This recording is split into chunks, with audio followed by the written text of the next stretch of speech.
Welcome back to Latino Paradox. I'm Ruben Navarrette, here with my co-host Arnold Torres. I'm a syndicated columnist. Arnold is a policy analyst.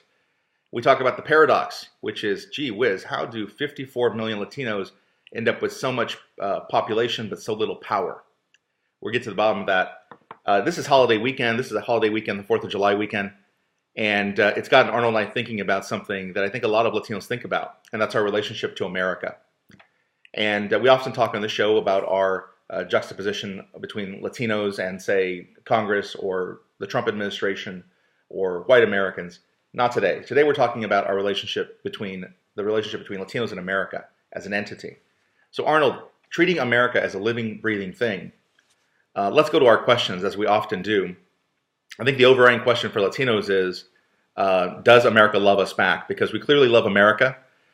We have given it the office. We serve in the military. We employ people. We take these jobs. We produce. We are an incredibly indispensable part of America. Yeah. We keep America safe, and we keep America working, and we keep America alive. So all we want in return is we're asking, does America love us back as much as we love America? Let's get to our first question, which is, what does the answer to that question say about who we are as a people? Who are we in the context of America? We are an extremely industrious people who want to contribute. Part of that contribution clearly is going to be about improving our own lives. This is a generational profile, in my opinion. This is what has described who we are. And I think that for the most part, we are people that have seen all of the great promises of this country. We've taken all of those promises very seriously, generationally.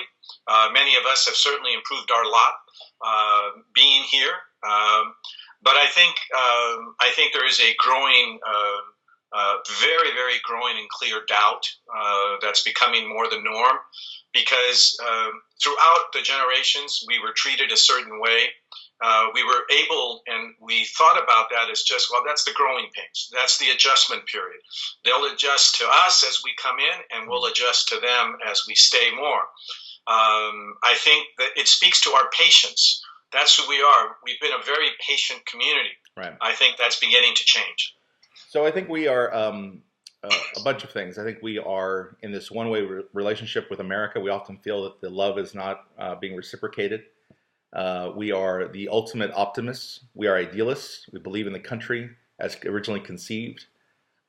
We always think America will figure it out in the end and make the necessary corrections that it needs to make. And we're overjoyed when that happens.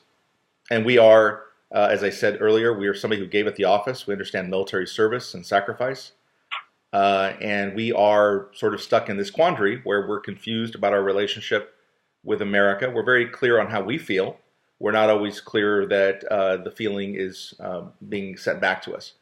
So the next question we often get into here on the paradox is, what does this dynamic between Latinos and America say about what we're doing wrong?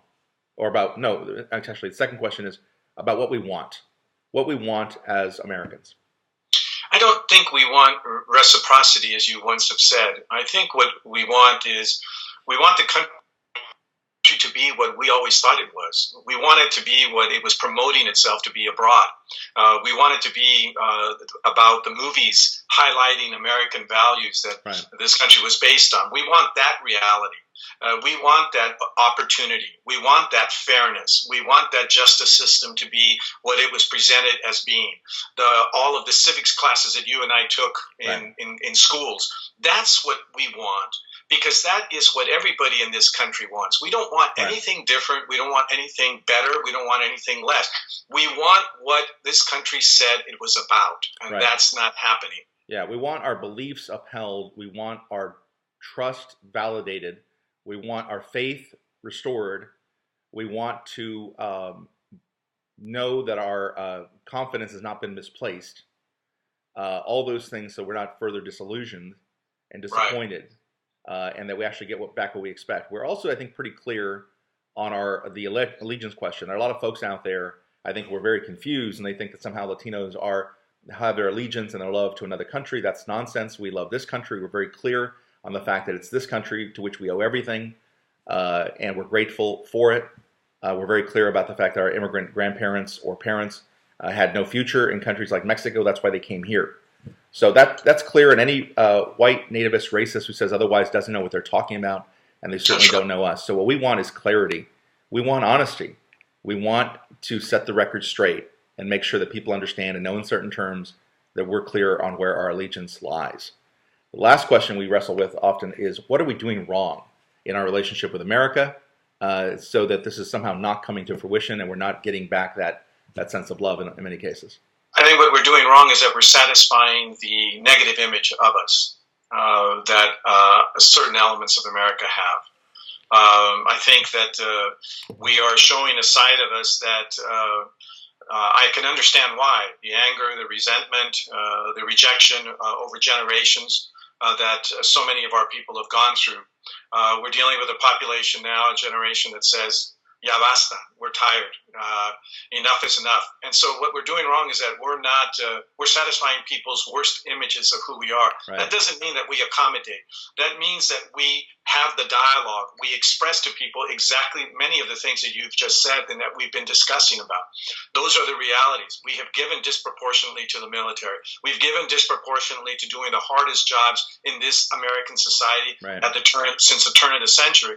But instead what we're doing is that we're allowing people to push us so far away that we're becoming exactly what they want us to become. So we're becoming the stereotype of being angry all the time. Yeah, I hear that and I see that and I agree with that to a point, but I also disagree with how widespread a sentiment that is. I think the bigger danger is that we have become far too accommodating and assimilating into American values. And what I mean by American values are the negative values, the sense of entitlement, the sense that we're too good to do some jobs that Grandpa did, the sense that the American dream is really to have a big salary, work fewer hours, and have soft hands at the end of the day.